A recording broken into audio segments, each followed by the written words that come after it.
La urgencia de los tiempos había obligado a los cátaros a exponerse públicamente, acto que causaría, más tarde o temprano, el inevitable ataque de la Iglesia Católica.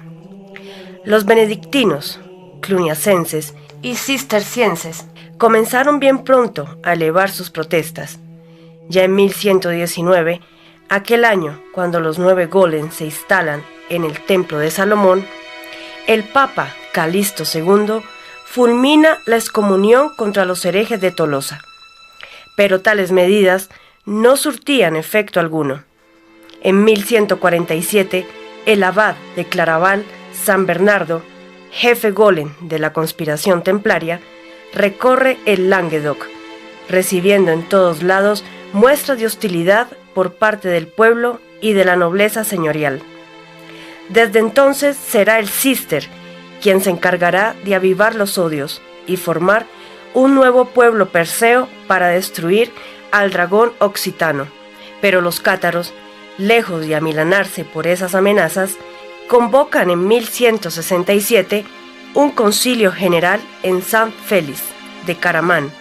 Allí resuelven repartir el país, del mismo modo que la Iglesia Católica, en obispados y parroquias.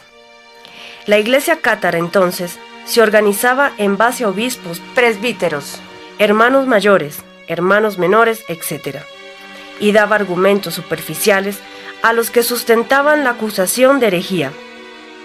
Pero desde el punto de vista interno, solo existían 2 grupos, los creyentes y los elegidos. Los creyentes constituían la masa de quienes simpatizaban con el catarismo o profesaban su fe, más sin alcanzar la iniciación del Espíritu Santo que caracterizaba a los elegidos. Estos últimos, en cambio, habían sido purificados por el Espíritu Santo, y por eso los creyentes los llamaban puros, o sea, cátaros. Los cátaros, los hombres puros o iniciados, tenían el poder de comunicar el Espíritu Santo a los creyentes por medio de la imposición de manos, con lo cual éste podría convertirse también en un cátaro. Para que tal milagro ocurriera, se necesitaba disponer de una cámara hiperbórea. Mas esta cámara no era ninguna construcción material como los templos de los golem. Consistía en los mismos principios como fundamentos del modo de vida estratégico, es decir, el principio de la ocupación, el principio del cerco y el principio de la muralla estratégica. Pero si la forma ritual era mínima, el proceso espiritual consecuente alcanzaba la máxima intensidad durante la iniciación cátara. El creyente era consolado interiormente, es decir, era sostenido por el Espíritu, y se convertía en elegido. Mas, ¿el elegido por quién? Por sí mismo, porque los iniciados cátaros son los autoconvocados para liberar su espíritu, los que se han elegido a sí mismo para alcanzar el origen y existir. El creyente, pues, no sería elegido por los cátaros, ni su transmutación dependería solo del consolamentum, sino que su propio espíritu se elegía y se investía a sí mismo de pureza al situarse estratégicamente bajo la influencia carismática de los hombres puros. La Iglesia cátara carecía de rituales, de templos y de sacramentos. Los cátaros solo se permitían la predicación, la exposición del Evangelio de Cristo Lucibel a todo hombre creyente. Los hombres puros atribuían el éxito a la proximidad del momento histórico en que aparecería el Graal. Mas, lo que en principio fue simple convicción, un día, cuando el catarismo se hallaba en el cenit de la adhesión popular, se tomó efectiva realidad. Hacia finales del siglo XII, muchísimos hombres puros aseguraban haber visto físicamente al Graal y recibido su poder transmutador.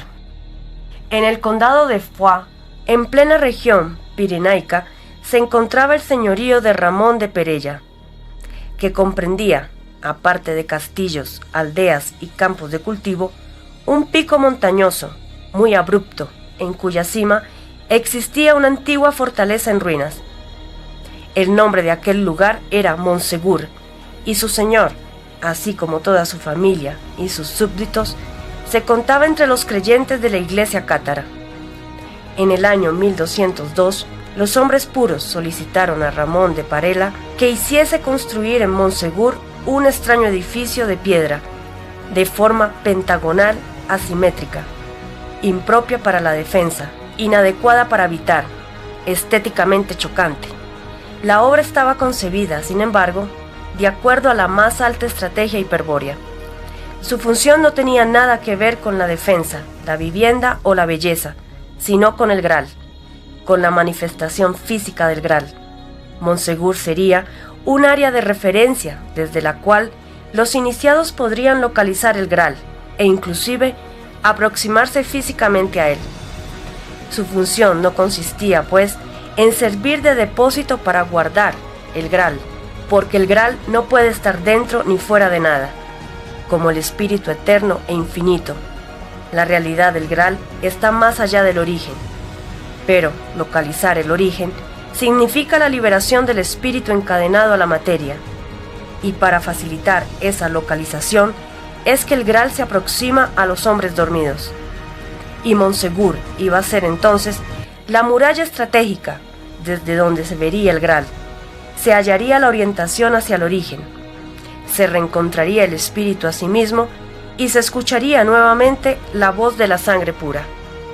Naturalmente, el Graal puede ser localizado siempre desde cualquier lugar que constituya una plaza liberada en el espacio del enemigo, un área ocupada a las potencias de la materia según las técnicas de la sabiduría hiperbórea de los atlantes blancos, un sitio donde no actúe la ilusión del gran engaño. Desde un área estratégica semejante en todo lugar, los iniciados hiperbóreos, sean guerreros sabios, hombres de piedra u hombres puros, siempre que lo deseen, podrán hallar el Graal de Christos Lucifer. En 1202, los Golem consideran que las condiciones están dadas para ejecutar sus planes y deciden tender una trampa mortal al conde de Tolosa, Raimundo IV. El mecanismo de esa trampa apunta a brindar una justificación para la inminente destrucción de la civilización de Oc y el exterminio cátaro. Y el artificio, ideado para engañar a la presa, es una víctima propiciatoria, un monje cisterciense de la abadía de Fromfreude llamado Pedro de Castelnau, y se le ordenó inquirir sobre la fe de los occitanos. En solo 6 años, Pedro de Castelnau consiguió granjearse el odio de todo un país. En 1208, luego de sostener una disputa con Raimundo IV a causa de la represión violenta que reclamaba contra la herejía cátara, Pedro de Castelnau es asesinado por los propios Golem, y la responsabilidad recae sobre el conde de Tolosa. La trampa se había cerrado. La respuesta de Inocencio III al asesinato de su legado sería la proclamación de una santa cruzada contra los herejes occitanos. Lógicamente, el llamamiento de esa cruzada fue encargado a la congregación del Cister. Heredero de la región que los romanos denominaban Galia Narbonense y Carlomagno, Galia Gótica, el Languedoc constituía un enorme país de 40.000 kilómetros cuadrados, que confinaba con el reino de Francia. En el siglo XIII, aquel país estaba de hecho bajo la soberanía del rey de Aragón. Entre los señoríos más importantes se contaba con Pedro II. Había heredado los estados de Cataluña y los condados de Rosellón y Pallars, y poseía derechos sobre el condado de Provenza. Los cistercienses llamaron a la cruzada en toda Europa. En julio de 1209, el ejército más numeroso que jamás se viera en esas tierras cruzaba el Ródano y marchaba hacia el país de Oc. Como jefe del mismo, Inocencio III nombró a un golem que parecía surgido de la entraña del mismo infierno, Arnaud Armaric. El ejército de Satanás, compuesto de 350.000 cruzados, pronto se encuentra poniendo sitio a la pequeña ciudad fortificada de Verciers. La sentencia de exterminio al fin será cumplida.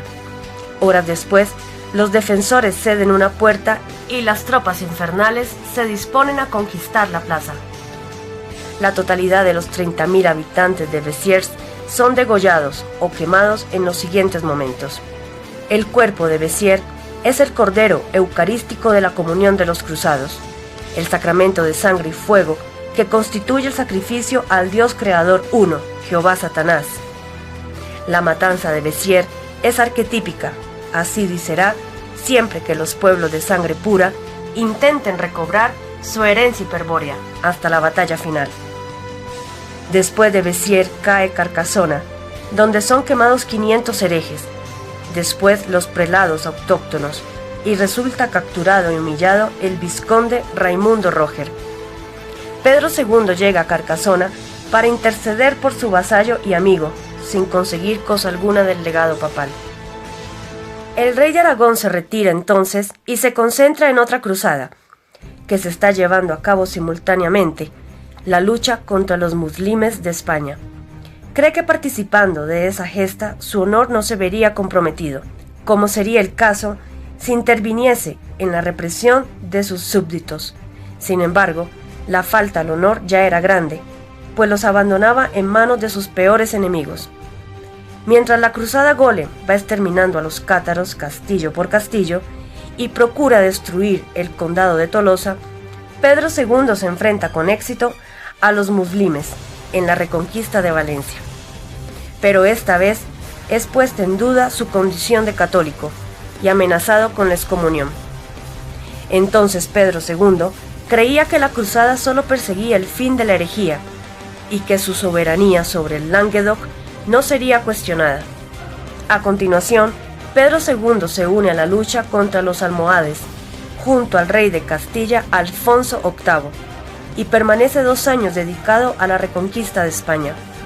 Luego de cumplir un destacado papel en la batalla de las Navas de Tolosa, regresa a Aragón, donde le espera la triste sorpresa de que los cruzados de Cristo se han repartido sus tierras. Así, Inocencio III, que en 1204 lo coronara y nombrara alférez mayor de la Iglesia, ahora consideraba que él también era un hereje. De pronto, Pedro II lo comprende todo, pero ya es tarde para combatir a los poderes infernales. Quien ha vivido cerrando los ojos a la verdad, se ha vuelto débil para sostener la mirada del gran engañador. Pedro II ha reaccionado, pero sus fuerzas solo le alcanzan para morir. Muere incomprensiblemente en medio de un gran desastre estratégico, en el que resulta destruido el ejército aragonés y sepultada definitivamente la última esperanza de la Occitania cátara.